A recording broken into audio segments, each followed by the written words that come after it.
ನಮಸ್ಕಾರ ಸ್ನೇಹಿತರೆ. ನಾವು ಇವತ್ತು ಬಂದಿದ್ದೇವೆ ದಕ್ಷಿಣ ಗೋವಾದ ಅತ್ಯಂತ ಹಳೆಯ ಮತ್ತು ಜನಪ್ರಿಯ ಬೀಚ್‌ಗಳಲ್ಲಿ ಒಂದಾದ ಕೋಲ್ವಾ ಬೀಚ್‌ಗೆ ಬಂದಿದ್ದೇವೆ. ನೀವಿಲ್ಲಿ ನೋಡ್ತಾ ಇರಬಹುದು ಈ ಬೀಚ್ ಎಷ್ಟು ಸುಂದರವಾಗಿ ಕಾಣ್ತಾ ಇದೆ ಎಂದು. ಬಿಳಿ ಮರಳು, ಸಾಲು ಸಾಲು ತೆಂಗಿನ ಮರಗಳು ಮತ್ತು ಸುಂದರವಾದ ಸೂರ್ಯಾಸ್ತಕ್ಕೆ ಈ ಬೀಚ್ ಫೇಮಸ್ ಆಗಿದೆ ನೋಡಿ ಸ್ನೇಹಿತರೆ. ಕೋಲ್ವಾ ಬೀಚ್ ಸುಮಾರು 2.5 ಕಿಲೋಮೀಟರ್ ಉದ್ದವಿದೆ ಎಂದು ಹೇಳಬಹುದು. ಇಲ್ಲಿನ ಮರಳು ಹಾಲಿನಂತೆ ಬಿಳಿಯಾಗಿ ಕಾಣುತ್ತೆ. ಉತ್ತರ ಗೋವಾಕ್ಕೆ ಹೋಲಿಸಿದರೆ ಇಲ್ಲಿ ಸ್ವಲ್ಪ ರಶ್ ಕಡಿಮೆ ಇರುತ್ತೆ. ಹಾಗಾಗಿ ಫ್ಯಾಮಿಲಿ ಜೊತೆಗೆ ಬರಲು ಇದು ಬೆಸ್ಟ್ ಪ್ಲೇಸ್ ಅಂತ ಹೇಳಬಹುದು. ಮಕ್ಕಳು ಮರಳಿನಲ್ಲಿ ಆಟವಾಡಲು ಇಲ್ಲಿ ಸಾಕಷ್ಟು ಜಾಗವಿದೆ ಎಂದು ಹೇಳಬಹುದು. ಮತ್ತು ನೀವೇನಾದರೂ ಅಡ್ವೆಂಚರ್ ಪ್ರಿಯರಾಗಿದ್ದರೆ ಇಲ್ಲಿ ಪ್ಯಾರಾಸೈಕ್ಲಿಂಗ್, ಜೆಟ್ ಸ್ಕೈ ಮತ್ತು ಬನಾನಾ ಬೋಟ್ ರೈಡ್ಗಳನ್ನು ಎಂಜಾಯ್ ಮಾಡಬಹುದು. ನಾವಂತೂ ಇವತ್ತು ಫ್ಯಾಮಿಲಿ ಸಮೇತ ಬೋಟ್ ರೈಡ್ ಮಾಡೋಣ ಅನ್ಕೊಂಡಿದ್ದೀವಿ. ಇದರ ಜೊತೆಗೆ ಇಲ್ಲಿ ಡಾಲ್ಫಿನ್ ನೋಡಲು ಕೂಡ ಬೋಟ್ ಪ್ರವಾಸಗಳು ಲಭ್ಯವಿದೆ ಎಂದು ಹೇಳಬಹುದು. ಸೊ ನೀವು ಫ್ಯಾಮಿಲಿ ಜೊತೆ ಗೋವಾಕ್ಕೆ ಬಂದ್ರೆ ಈ ಬೀಚ್ಗೆ ಖಂಡಿತ ಭೇಟಿ ಕೊಡಿ.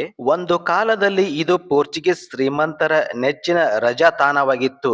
ಇಂದಿಗೂ ಇಲ್ಲಿನ ಹಳೆಯ ವಿಲ್ಲಾಗಳು ಮತ್ತು ಕಟ್ಟಡಗಳಲ್ಲಿ ಪೋರ್ಚುಗೀಸರ ವಾಸ್ತುಶಿಲ್ಪದ ಛಾಪನ್ನು ಕಾಣಬಹುದು. ಸಮುದ್ರದ ದಡದಲ್ಲಿರುವ ಸಣ್ಣ ಹೋಟೆಲ್ಗಳಲ್ಲಿ ಗೋವಾದ ಸಾಂಪ್ರದಾಯಿಕ ಮೀನಿನ ಅಡುಗೆಗಳು ಮತ್ತು ತಾಜಾ ಸಮುದ್ರದ ಆಹಾರಗಳನ್ನು ಈ ಬೀಚ್ಗೆ ಬಂದರೆ ಸವಿಯಬಹುದು. ಉತ್ತರ ಗೋವಾದಷ್ಟು ಅಬ್ಬರವಿಲ್ಲದಿದ್ದರೂ ಇಲ್ಲಿನ ಬಾರ್ ಮತ್ತು ರೆಸ್ಟೋರೆಂಟ್ಗಳಲ್ಲಿ ಲೈವ್ ಮ್ಯೂಸಿಕ್ ಮತ್ತು ಹಿತವಾದ ಪಾರ್ಟಿ ವಾತಾವರಣವಿರುತ್ತದೆ. ಮತ್ತು ಮಡ್ಗಾಂವ್ ರೈಲು ನಿಲ್ದಾಣದಿಂದ ಕೇವಲ 6 ರಿಂದ 8 ಕಿಲೋಮೀಟರ್ ದೂರದಲ್ಲಿ ಈ ಕೋಲ್ವಾ ಬೀಚ್ ಇದೆ ಎಂದು ಹೇಳಬಹುದು. ನಿಲ್ದಾಣದಿಂದ ಟ್ಯಾಕ್ಸಿ ಮತ್ತು ಬಸ್ ವ್ಯವಸ್ಥೆ ಕೂಡ ಇದೆ. ಅದರ ಮೂಲಕ ಇಲ್ಲಿ ಈ ಬೀಚ್ಗೆ ಸುಲಭವಾಗಿ ತಲುಪಬಹುದು. ರಜಾ ದಿನಗಳಲ್ಲಿ ಅಥವಾ ವೀಕೆಂಡ್‌ನಲ್ಲಿ ಮಕ್ಕಳ ಜೊತೆಗೆ ಈ ಬೀಚ್‌ಗೆ ಭೇಟಿ ಕೊಡುವುದು ಮರೆಯಬೇಡಿ. ಏಕೆಂದ್ರೆ ಬೇರೆ ಬೀಚ್‌ಗಳಂತೆ ಇಲ್ಲಿ ಗದ್ದಲ, ಜನಜಂಗಳಿ ಅಷ್ಟಾಗಿ ಇರುವುದಿಲ್ಲ. ಶಾಂತ ವಾತಾವರಣ ಇರುತ್ತದೆ ಮತ್ತು ಮಕ್ಕಳೊಂದಿಗೆ ಸಮುದ್ರದಲ್ಲಿ ಎಂಜಾಯ್ ಮಾಡಬಹುದು. ಸಂಜೆ ಹೊತ್ತಲ್ಲಿ ಸೂರ್ಯಾಸ್ತದ ಸುಂದರ ನೋಟವನ್ನು ನೋಡಲು ತುಂಬಾ ಚೆನ್ನಾಗಿ ಕಾಣುತ್ತದೆ. ಹಾಗೆ ನನ್ನದೊಂದು ರಿಕ್ವೆಸ್ಟ್, ಬೀಚನ್ನು ಸ್ವಚ್ಛವಾಗಿಟ್ಟುಕೊಳ್ಳಿ ಹಾಗೂ ಬೇರೆಯವರಿಗೂ ಹೇಳಿ. ಸೊ ನೀವು ಫ್ಯಾಮಿಲಿ ಜೊತೆಗೆ ಗೋವಾಕ್ಕೆ ಬಂದ್ರೆ ಈ ಬೀಚ್‌ಗೆ ಖಂಡಿತ ಭೇಟಿ ಕೊಡಿ. ಈ ವಿಡಿಯೋ ನಿಮಗೆ ಇಷ್ಟವಾದರೆ ಲೈಕ್ ಮಾಡಿ, ನಿಮ್ಮ ಫ್ರೆಂಡ್ಸ್ ಜೊತೆಗೆ ಶೇರ್ ಮಾಡಿ ಮತ್ತು ನಮ್ಮ ಚಾನಲ್‌ಗೆ ಸಬ್ಸ್ಕ್ರೈಬ್ ಆಗುವುದನ್ನ ಮರಿಬೇಡಿ. ಮುಂದಿನ ವಿಡಿಯೋದೊಂದಿಗೆ ಮತ್ತೆ ಭೇಟಿಯಾಗುತ್ತೇನೆ. Thank you for watching.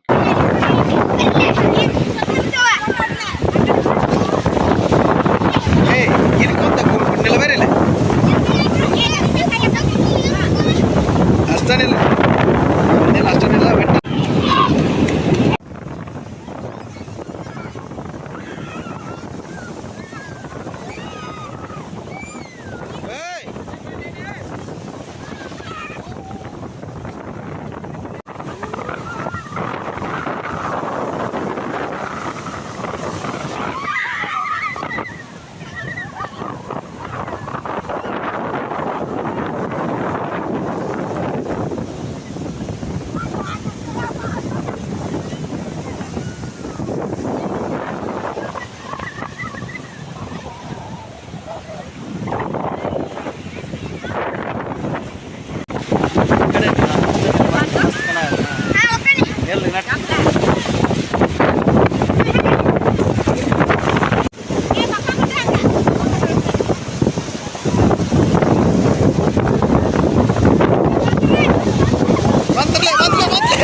ಇದೇ ಬೀಚ್ಗೆ ಬಂದಿರಿ ಇದೇ ಬೀಚ್ಗೆ ಬಂದ್ರಿ ಇದೇ ಬೀಚ್ಗೆ ಬಂದ್ರಿ